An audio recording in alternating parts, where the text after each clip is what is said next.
It is often said, you won't know where you're going until you know where you came from. This statement cannot be more true than for somebody who grew up in a diaspora.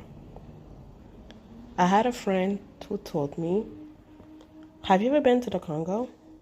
I said, no, why? She's like, I just went to my country for the first time. She was Ghanaian. And I feel complete now for doing that. I was like, what do you mean?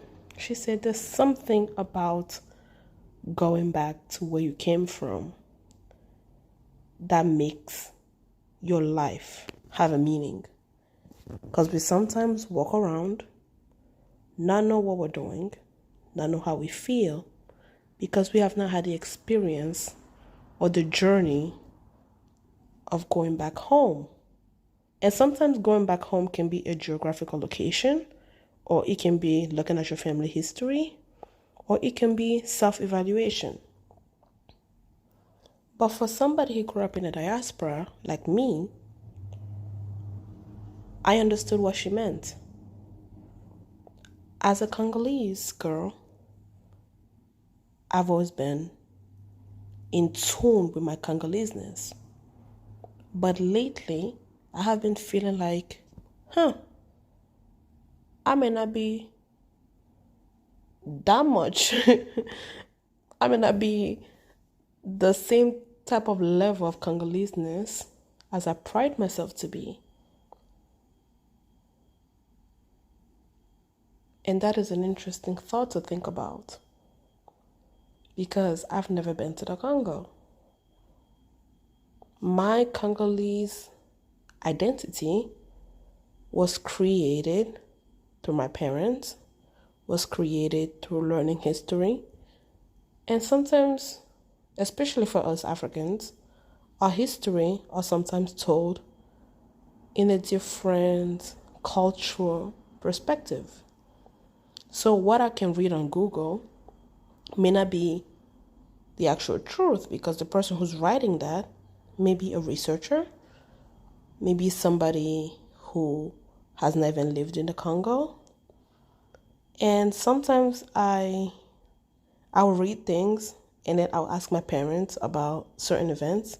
And you can see the story, it's the same story, but it's being told in a different perspective. And anyone who grew up in the diaspora, regardless of what country you're from, or regardless your immigrant story, you understand that. Sometimes we read of a place and we're like, damn, I'll never go there. Or sometimes people, and I always feel this thing when I tell people I'm African and I'm proud to be African, and I walk with my head held high, and I realize that some people will be like, why did she do that? Why? I thought Africans were supposed to be poor. I thought Africans were supposed to be beggars. Why? What is she like? Why does the way she behaves does not go along with what we know of Africa? You know, because if you're coming from a poor place, there's a certain image of you. So when you don't resemble that image, people ask questions. And that's very interesting. And for somebody who's grew up in the diaspora,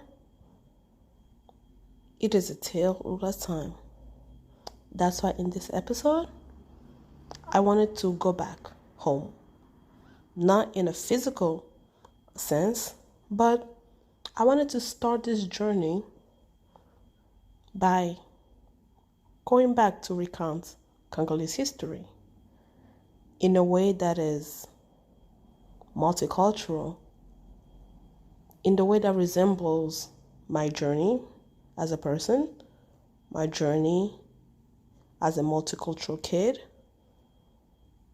and in the way that situates my identity negotiation to help me understand and to help you understand and compare with your own histories or with your own stories. So welcome to Growing Up Congolese, where in this episode, we talk about Congolese history.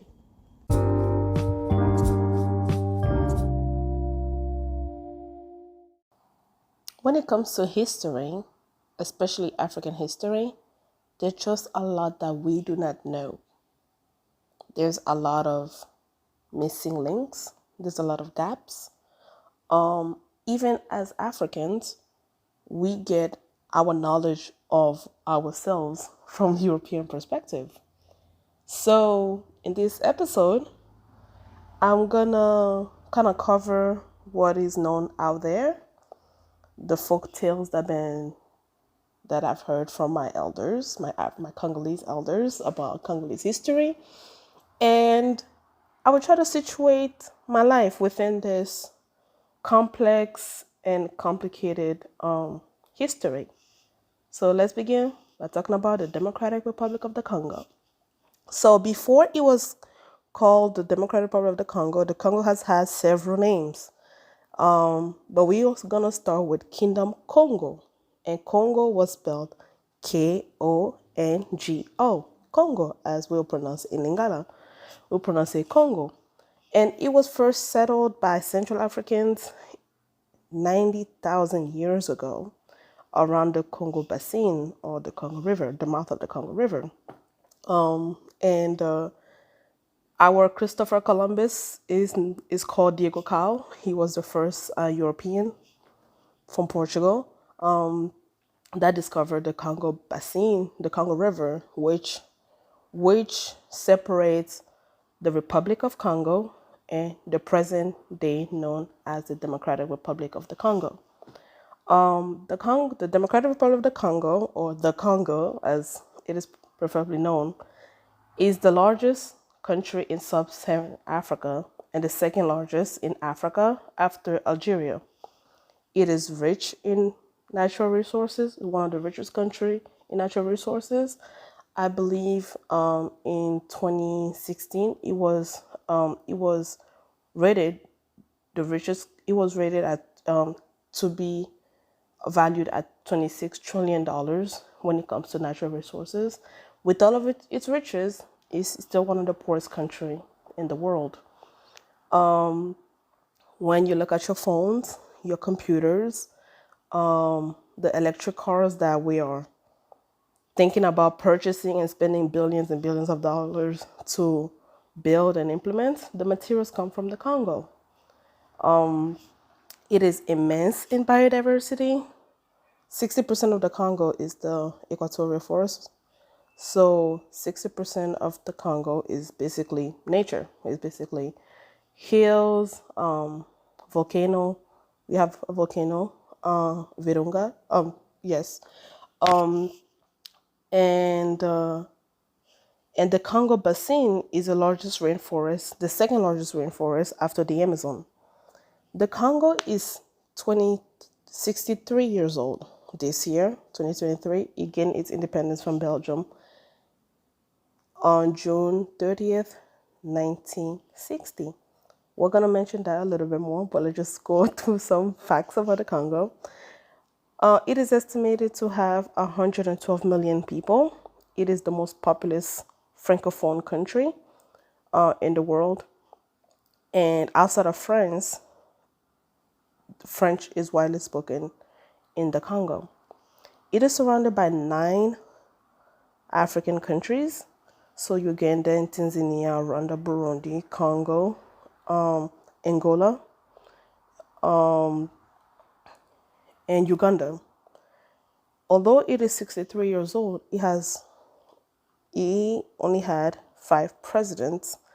Kasavumbu, who was the first, Mobutu, who reigned for 33 years, Kabila, the first Kabila, the father, Kabila, the son, and then now Tshisekedi.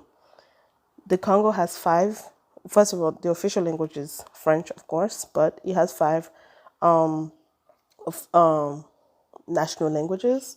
Outside of French, there's Lingala, Kikongo, Swahili, and Chiluba. 95% of the population are Christians.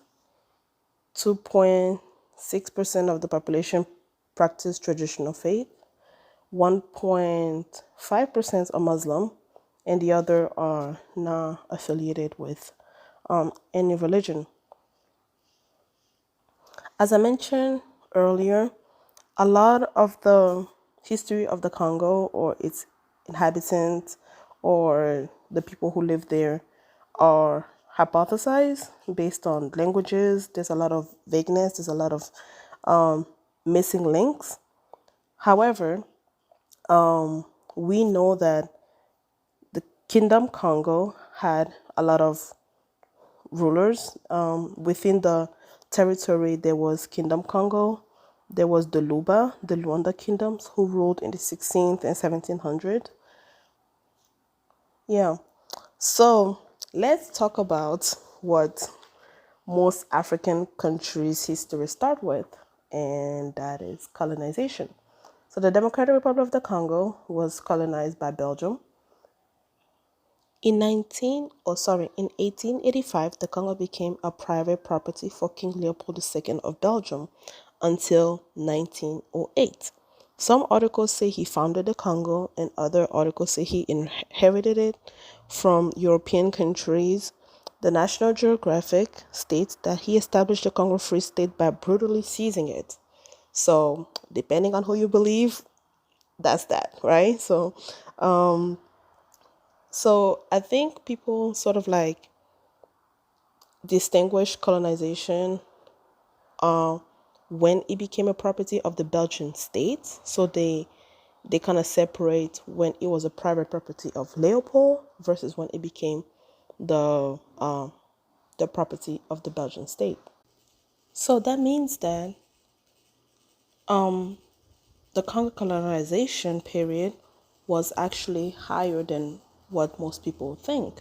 So it started in 1885 when King Leopold was in charge, when King Leopold made the Congo his private property. I remember when I was in college, we were talking about Congolese colonization history, and they started from 1908 when it became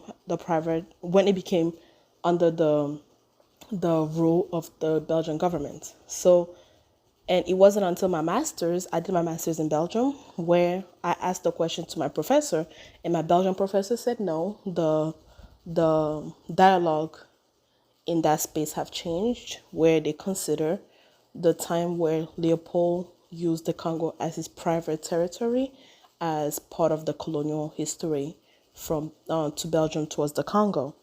And so that was sort of like, that's the new change in the Congolese colonial history discourse. So under his rule, millions of Congolese died brutally. He was known as one of the ruthless colonizer of his time. There's pictures of kids having their hand chopped, their feet chopped. He was a very brutal dictator. He was so brutal that people in Belgium protest against his rule of the Congo. And since he was going into debt as well, that's when he had to relinquish the Congo to the Belgian government.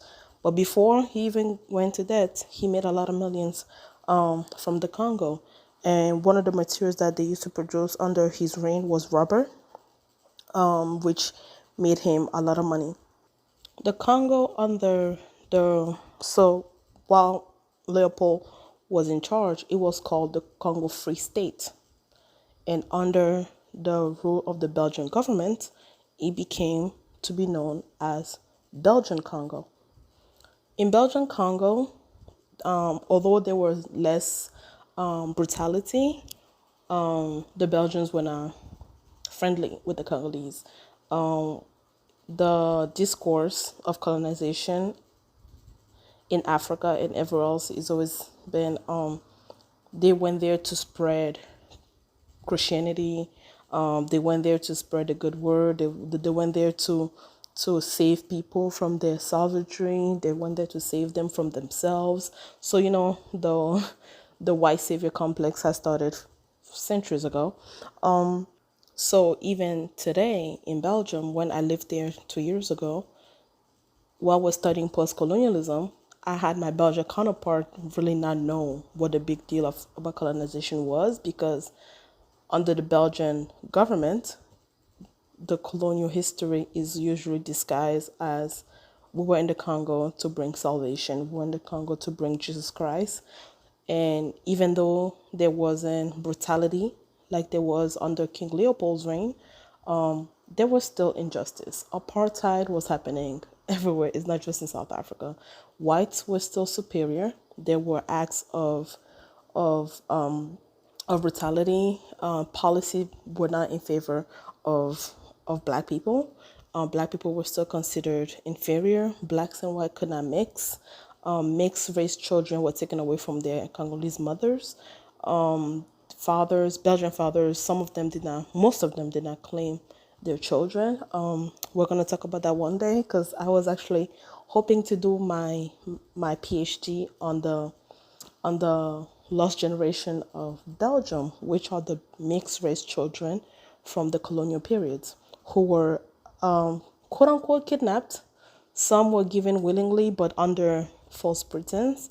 They were sent to Belgium. They lived in Belgium their whole lives without Belgian citizenship. So I wanted to look at their identity construction in a space where their existence was not allowed. So if you read Trevor Noah's book, you know where I'm going with this. So yeah. So it is always important, and this is something that Congolese people, our forefathers, our grandparents, our great grandparents would like to stress in us when they recount Congolese history is that Congolese people are fighters. So even under the rule of Leopold, they fought. There were thousands and thousands of rebellion. There is a story of Bakanja. Bakanja was a Congolese man who who was told that he needed to believe in Jesus, and which is which is told from the Congolese perspective, of course. He refused, and he was being beaten by the Belgians to believe in Jesus. And he was like, "How are you teaching me your Lord, telling me that your Lord is about love and care and everything, but look at how you guys are behaving in in our land. How can you convince us of the love of Christ when you are not showing us love?" So Bakanja is one of those Congolese figures that was very notable when it comes to revolution and rebellion. I learned this history when I was in Belgium during my master's, where Congolese people did burn Belgians missionary in a church that was established by the missionary as a way to protest. I'm not saying it's right, but I'm just giving you facts about Congolese history here. One thing about Congolese people or African in general, we're very prideful, and we don't like to be seen as victims. We are not victims. Whenever I heard history being recounted by Africans or from my Congolese elders, it was never framed as, "Oh, they did this to us and we stayed down." It was always like, "No, we used to fight, we used to fight." That's always been the tone. Like, because one thing that about Congolese, one thing about African is we are not beggars. We're not victims. We will always showcase our strength. And for me as a kid, learning about African history or learning about Congolese history, it was important, and and when I'm thinking about it now, I never saw myself as a victim because my people never recounted our story as if we were victims. It was always, we fought back. We fought for this. We fought for that. I lived in West Africa. I lived in Benin, where thousands of slaves were shipped to the Americas. And same thing about being in a Benin school and listening to Benin history, and our teacher telling us like, "Hey, there was rebellion. We fought back." King Beyonce, which kind of sounds like Beyonce, but Beyonce, he wrote to the Portuguese king about, "Hey, this is what you're doing. This is wrong. This is now like, part of the deal or whatever he wrote about. But there's always that notion of like, we fought back. We are not victim. We are fighters. We don't stay down. We fight.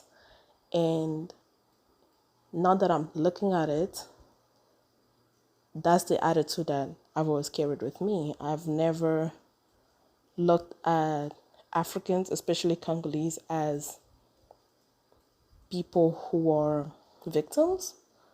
I always look at it as we were in an unfortunate situation, but we fought back. We lost some battles, but we won some as well.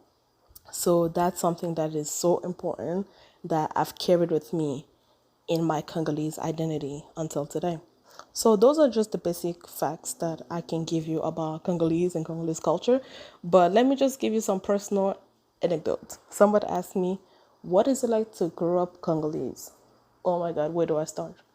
Growing up Congolese is the funniest, craziest, interesting experience that anyone. First of all, growing up African is unique. Is unique. Growing up black is unique. So you put black, you put African, you put Congolese in, you mix all of that. Oh, you are gonna have some shenanigans, basically. I grew up speaking. I grew up listening to four native languages, plus French and English, so that make it six. I always knew that we were the best at everything. You can ask any African kid, they would tell you, your parents, even the one who did not go to school, when they would tell you, they'd be like, when I was young, I used to be number one. And you're like, fool, you didn't go to school. You're illiterate. What are you talking about? Education is so important in African identity, and in Congolese is no exception. So when I was a kid, there was never a idea that I would drop out of school or I would not go to college. That was something that was sort of like innate. It's sort of innate in our culture. It's sort of innate in our discourse that education is important. And of course, it was instilled in us by Europeans, but we have owned it. Sometimes people ask me, oh yeah, but Africans are black too, but how come Africans do better than other people? And I'm just like, because Africans are coming from a culture, and even and this is not a dig at any minority group here, but even in black history, American black history, there is this idea of like, hey, the way to move forward is through education. Yes, white people can not go to school and start businesses, can be dropouts like, the Apple like inventor and Bill Gates or whatnot, but black people are not afforded that that grace to be dropouts and still be billionaires, unless you are the Jay-Z, the Madam C.J. Walker, and all of that. So it has been installed in our cultural identity that the way we go forward is through education. And not just because education is valuable, but because knowledge is valuable. I remember my mother having this conversation with me. It's like, listen, if you lose money now, or you lose anything, you lose your home, you lose your car or whatever, that's fine. You can lose that, but you can never lose knowledge, because with knowledge will help you get all of those things back. But without knowledge, you are screwed. So that has always been the mentality of African. That has always been the mentality of black people. That has always been the mentality of Congolese. So so if there's one thing about our Congolese identity, is that we are very big on it, on education, and that's why we are one of like we're the biggest francophone countries, because education in the Congo is French. So to be seen as a proper civilized person in the Congo, you have to speak French. You have to be educated, and for you to be able to speak French is to be educated. Even the schools and villagers speak French. So yeah, when it comes to our diversity, we are one of the most diverse. Like I think I've mentioned that before. We're one of the most diverse countries in Africa and in the world, with 500 ethnic group, 246 Bantu languages, and they are different. Please don't call them dialect; it's offensive. They are different. Swahili is very different than Lingala. Chiluba is very different than Kikongo. So I come from two different tribes. My mother is Swahili and my father is Luba. So that means my native languages are Swahili and Chiluba. Lingala is the language that not all Congolese people speak, but most people in the capital city speak outside of French. So to kind of like compare it to the United States, imagine if in DC people spoke English, but in the Northeast people spoke Chinese. In the Southwest people spoke Spanish and all that. So we all speak English, but then different regions speak different languages. So although Lingala the is not my native language per se because I am not a Ngala person. Lingala belongs to the Ngala people. Because both of my parents from the capital city, Kinshasa, and Lingala is widely spoken in Kinshasa outside of French, then then I speak Lingala as well. However, not every Congolese speak Lingala because Lingala does not belong to every Congolese ethnic group. So different ethnic groups have their own languages. So being Swahili and Luba, my native language would be Swahili and Chiluba. Chiluba is a language that Luba people speak. Swahili is the language that Swahili people speak. And within the Swahili group, there's different Swahili ethnic group because it also depends on your region and your geographical location.